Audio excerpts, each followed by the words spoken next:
తాజా వార్తల కోసం ఎంఆర్టీవీ తెలుగు ఛానల్ ను సబ్స్క్రైబ్ చేయండి, లైక్ చేయండి, షేర్ చేయండి.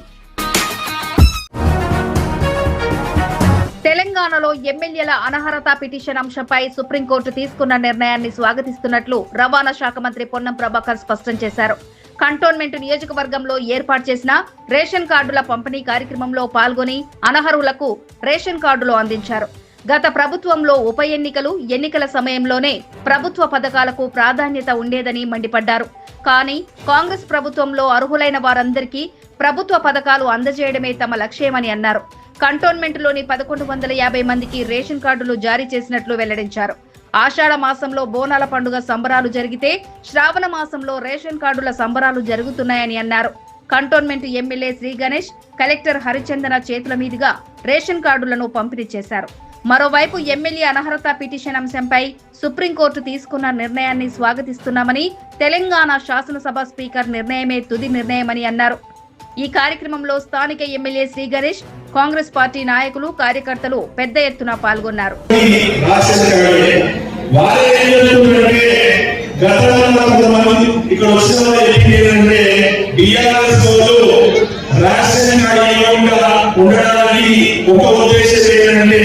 పేదలకు మంచి చేయాలని ఓన్లీ రేషన్ కాదు, రేషన్తో పాటు మిగతా పథకాలు ఏది కూడా వీళ్ళకి వర్తించుకోవాలనే దురాలోచనతో వాళ్ళు రేషన్ కార్డు ఇవ్వలేదు.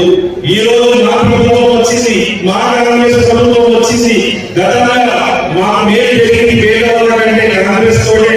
ఈ రోజు మళ్ళీ కాంగ్రెస్ ప్రభుత్వంతో మేలు గెలిచిన వాళ్ళు చాలా మంది చెప్తున్నారు.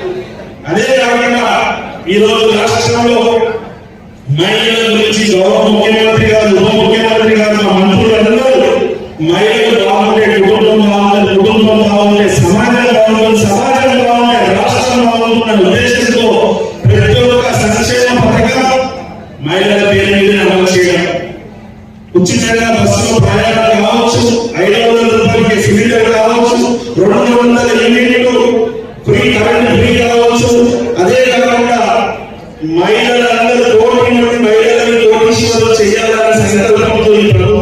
పాలన కాంగ్రెస్ ప్రభుత్వాన్ని ఎన్నుకున్న తర్వాత ప్రజలకు న్యాయం చేయడమే ప్రధాన కర్తవ్యంగా మా ప్రభుత్వం కార్యక్రమాలు కొనసాగిస్తూ ఉంది. ఎన్నికైన 48 గంటల్లో ప్రధానమైనటువంటి ఆరోగ్యశ్రీని 5 లక్షల నుంచి 10 లక్షలకు పెంచుతూ మహిళలకు ఉచితంగా బస్సు ప్రయాణం సౌకర్యాన్ని ప్రారంభించినాం. దాని తదుపరి పేదలకు సంబంధించిన 200 యూనిట్ల కరెంటు ఫ్రీ ఇస్తూనే ప్రతి నియోజకవర్గానికి 3500 ఇందిరమ్మలు ఇస్తా ఉన్నాం. ఈరోజు రాష్ట్ర వ్యాప్తంగా ఎన్నికల కొరకో ఉప ఎన్నికల కొరకో సంబంధం లేకుండా అర్హత కలిగిన ప్రతి ఒక్కరికి రేషన్ కార్డులు ఇస్తూనే 6 కిలోల సన్న బియ్యాన్ని ఇస్తా ఉన్నాం. గత మాసం హైదరాబాద్ లో బోనాల పండుగ జరిగితే ఇప్పుడు రేషన్ కార్డుల పండుగ జరుగుతూ ఉంది. గ్రామీణ ప్రాంతాల్లో ఇందిరమ్మ ఇండ్ల పండుగ జరిగింది. దాని తర్వాత 9 రోజుల్లో 9,000 కోట్ల రూపాయల రైతు భరోసా ఇచ్చే కార్యక్రమం కొనసాగింది. ఈ విధంగా రైతులకు సంబంధించిన కార్యక్రమాలు గ్రామీణ ప్రాంతాల్లో, అర్బన్ ప్రాంతాల్లో రేషన్ కార్డులు, ఇందిరమ్మ ఇండ్లు, మహిళలకు ఉచితంగా బస్సు సౌకర్యంతో పాటుగా ఈ రేషన్ కార్డుల కార్యక్రమం కొనసాగుతూ ఉంది.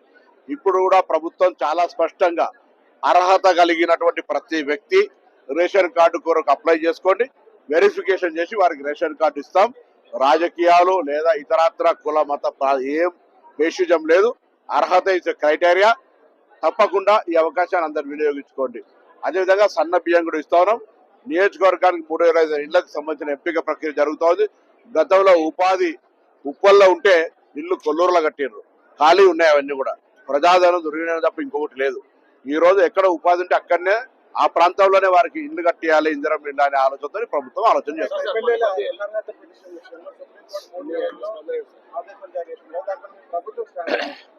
ఇప్పుడు గవర్నమెంట్ స్టాండ్ సుప్రీంకోర్టుకు వ్యతిరేకంగా ఇప్పుడు ఉండదు. సుప్రీంకోర్టు తీర్పును శిరసావహిస్తా ఉన్నాం. ఆ సంబంధించిన నిర్ణయం గౌరవ స్పీకర్ గారు తీసుకోవాలని స్పష్టంగా కోర్టు చెప్పింది. కాబట్టి సుప్రీంకోర్టు శాసనసభకు సంబంధించిన అంశం. ఆ నిర్ణయాలను స్వాగతిస్తా ఉన్నాం. దానికి సంబంధించిన ప్రజాస్వామిక నిర్ణయాలు జరగాలని కోరుకుంటాం. ట్రాన్స్పోర్ట్ శాఖలో సారథి పోర్టల్ పనిచేయట్లేదని ప్రజలు చాలా అవస్థలు పడుతున్నారు. అసలు దాన్ని ఒక మంచి ఉద్దేశంతో మీరు తెర మీద తీసుకొస్తే అది మాత్రం ప్రజలు చాలా అవస్థలకి గురి చేస్తుంది. దాని మీద తీసుకోండి. సారథి పనిచేస్తలేదని ఎక్కడ నా దృష్టికి రాలి. నేను 3 రోజుల కింద డిపార్ట్మెంట్ రివ్యూ చేసిన. తప్పకుండా దేశంలో 29 రాష్ట్రాల్లో 28 రాష్ట్రాలు సారథి వాహన్ పోర్టల్లో ఉంది. సో తెలంగాణ ఒకటే గత 10 సంవత్సరాలుగా ఏ కారణంతోటో నాకు తెలియదు ఈ సారథి వాహన్ పోర్టల్లో జాయిన్ కాలేదు. It's a Indian union government కు సంబంధించిన మోటార్ వెహికల్ యాక్ట్ లో మనం అందులో కావడం. అందుకు సంబంధించి తప్పకుండా ఏదైనా పొరపాట్లు కొత్తగా అందులో చేరడం ద్వారా సాంకేతిక సమస్య ఉంటే వెంటనే పరిష్కరిస్తాం. సారథి వాహన్ ద్వారా భారతదేశ సమాచారము వాహన వాళ్ళకి సంబంధించి కావచ్చు, రూల్స్ కావచ్చు, పన్నులకు సంబంధించిన అంశం కావచ్చు, ఇంటర్ స్టేట్ రిలేషన్ కావచ్చు, అన్ని రకాల అంశాలు మెరుగుపడతాయి. ఇది 29 రాష్ట్రాల్లో 28 నుండి మనం ఒకటి లేకపోతే ఐసోలేట్ అవుతుంది. కాబట్టి ముఖ్యమంత్రి గారి సూచన మేరకు దేశంలో వాహన సారథిలో తెలంగాణ కూడా జాయిన్ అయింది. న్యూ బోయిన్పల్లి బాపూజీ నగర్లోని శ్రీ ముత్యాలమ్మ దేవాలయంలో అమ్మవారికి ఒడిబియ్యం సమర్పణ కన్నుల పండుగగా జరిగింది.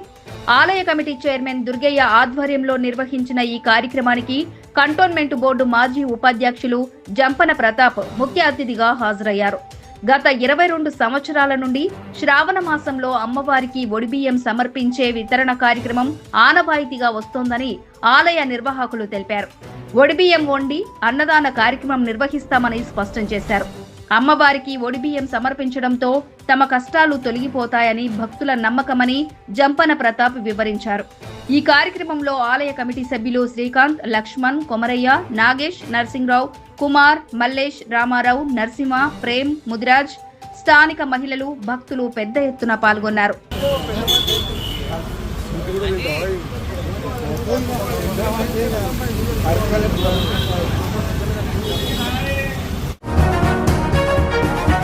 తెలంగాణ ఉద్యోగుల జేఏసీ చైర్మన్ లచ్చిరెడ్డి అక్రమాలపై విజిలెన్స్ డీజీతో విచారణ చేయించాలని BC political JAC chairman doctor Rachala Yugender Goud రాష్ట్ర ప్రభుత్వాన్ని డిమాండ్ చేశారు. నిబంధనలకు విరుద్ధంగా ₹1 కోటి జీతంతో స్పెషల్ గ్రేడ్ డిప్యూటీ కలెక్టర్ గా ప్రమోషన్ ఎలా ఇస్తారని ప్రశ్నించారు. మరోవైపు 4 ఏళ్లు పరారీలో ఉన్నారని గుర్తు చేశారు. బషీర్బాగ్ ప్రెస్ క్లబ్ లో ఏర్పాటు చేసిన సమావేశంలో పాల్గొన్న ఆయన లచ్చిరెడ్డి బాగోతాన్ని బయటపెట్టారు. నిబంధనలకు విరుద్ధంగా ₹1 కోటి జీతంతో స్పెషల్ గ్రేడ్ డిప్యూటీ కలెక్టర్ గా ప్రమోషన్ ఎలా పొందారో సమాధానం చెప్పాలని నిలదీశారు. అనేక కేసులు నమోదైనప్పటికీ అక్రమదారిలో పదోన్నతి పొందారని ఆరోపించారు. లచ్చిరెడ్డి అక్రమాలతో అర్హులైన అధికారులు నష్టపోయారని తెలిపారు. 2019లో అప్పటి బీఆర్ఎస్ ప్రభుత్వంలో భూపాలపల్లి స్పెషల్ డిప్యూటీ కలెక్టర్ గా బదిలీ చేస్తే విధుల్లోకి చేరకుండా వివిధ వ్యాపారాలు చేసుకున్నారని గుర్తు చేశారు. తాజాగా కాంగ్రెస్ ప్రభుత్వం అధికారంలోకి వచ్చాక కూడా ఆయన అక్రమాలకు అదుపు లేదని అన్నారు. సీసీఎల్ఏలో అక్రమంగా పోస్టింగ్ పొందారని స్పష్టం చేశారు. కాంగ్రెస్ ప్రభుత్వం వెంటనే అతని పదోన్నతిని నిలిపివేసి విజిలెన్స్ డీజీతో విచారణ చేపడితే నిజాలను బయటపెట్టాలని డిమాండ్ చేశారు. ముఖ్యమంత్రి రేవంత్ రెడ్డి, రెవెన్యూ శాఖ ఉన్నతాధికారులు దృష్టి సారించి అవినీతి అక్రమాలపై తక్షణమే విచారణ జరిపించాలని డిమాండ్ చేశారు. ప్రభుత్వం పట్టించుకోకపోతే న్యాయస్థానాన్ని ఆశ్రయించనున్నట్లు రాచాల యుగేందర్ గౌడ్ హెచ్చరించారు. అనేక అరాచకాలకు అక్రమాలకు పాల్పడిన పరిస్థితి మనం చూసినాం. మరి కీసర్ ఆర్డీఓ ఉన్నటువంటి అతన్ని గత బీఆర్ఎస్ ప్రభుత్వం 2019లో జయశంకర్ భూపాలపల్లికి ట్రాన్స్ఫర్ చేసింది స్పెషల్ డిప్యూటీ కలెక్టర్గా. అంటే మళ్ళీ అక్కడ ఏం చేశాడు, అతను విధులకు జాయిన్ కాకుండా తన ఉద్యోగానికి కూడా రాజీనామా చేసిండు. రాజీనామా చేస్తే ఆ ప్రభుత్వం కూడా రాజీనామా ఆమోదించలేదు అప్పటి ప్రభుత్వం. ఎందుకంటే అతను శంషాబాద్లో తహసీల్దార్గా ఉన్న సమయంలో అక్కడ నుంచి ట్రాన్స్ఫర్ అయినాక కొన్ని ఆర్డర్లు ఇచ్చారు పాత చేతులు అని చెప్పి ఆ ఎంక్వైరీలో కూడా తేలింది. అప్పుడున్న ఆర్డీఓ ఎంక్వైరీ చేశారు అక్కడ రాజేంద్ర నగర్ ఆర్డీఓ. ఆ ఎంక్వైరీలు తేలితే ఆ కేసు కలెక్టరేట్లో పెండింగ్లో ఉన్నందుకు రంగారెడ్డి కలెక్టరేట్లో అతన్ని రాజీనామాను ఆమోదించకుండా పెడితే అతను ఏం చేసిండు, పరారీలో ఉన్నాడు 4 సంవత్సరాలు 2 నెలలు. తాజా వార్తల కోసం MRTV తెలుగు ఛానల్ ను సబ్స్క్రైబ్ చేయండి, లైక్ చేయండి, షేర్ చేయండి.